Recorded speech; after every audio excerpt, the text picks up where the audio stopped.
Let's speak more about Paul Mashatile's first question and answer session with the MPs as the country's Deputy President. We're joined tonight by political analyst Professor Ricky Mukonza. Prof, a very good evening to you. I'm grateful for your time as always. How did he do? Did he come across well? Good evening, Tembekile. Good evening to your viewers. I think Deputy President Paul Mashatile acquitted himself quite well. He attended to the questions posed before him in a mature manner. He is in a very precarious position where, he may be tempted to want to project himself as a person who has arrived, yet he is still the Deputy President. So he was very careful to project himself, what he believes in, without upsetting the principle.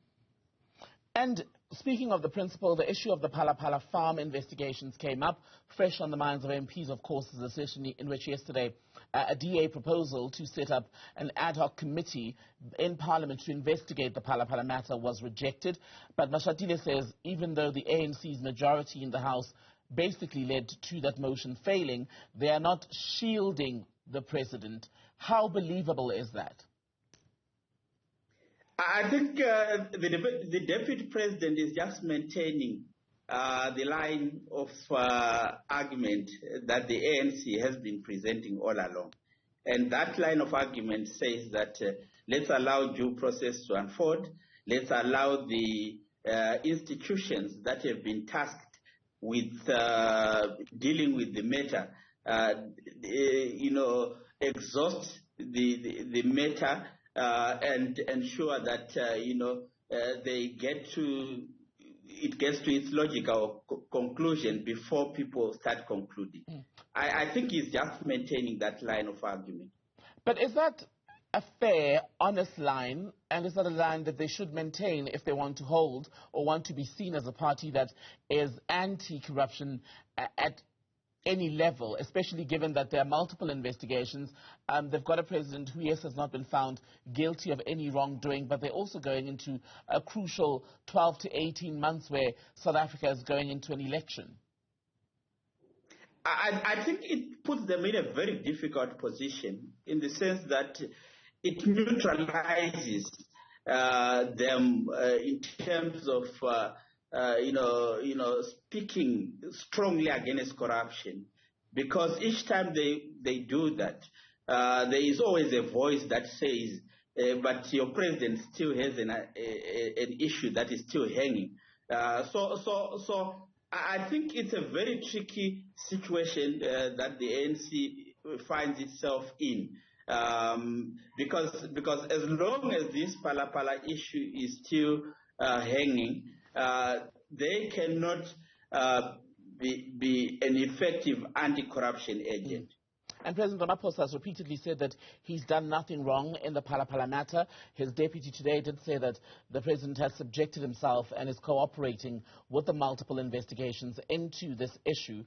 What harm would a parliamentary investigation have done if they're fine with the other investigations by independent entities? Why not allow Parliament to have its own? Whilst that argument by the president is understandable, but in politics is not only about reality, it's also about perceptions. Now, the perception that the Phala Phala issue has created in the public domain is that, there is something fishy about the whole saga. And until the president is proved to be innocent, I think there will always be that dark cloud hanging over his head. And finally then, the question of accountability. Basically, this was asked, I think, by the DA, about members of cabinet basically appearing before Parliament as they are required to do as part of the oversight function of the House, right?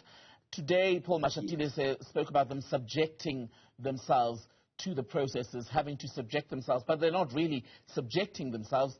They have to. They're duty-bound to appear. Why then have they been allowed through successive cabinets to have certain ministers who pick and choose when to go and appear before Parliament and answer? I think it has been a sticky issue of executive members not going to account before Parliament as and when they are required to do so. I hope the coming in of Deputy President Mashatile is going to change things because Parliament represents the people, and if ministers can't come and account before Parliament, then in essence they are disrespecting the people. Professor Mukonza, good to speak to you. Thank you for your time tonight.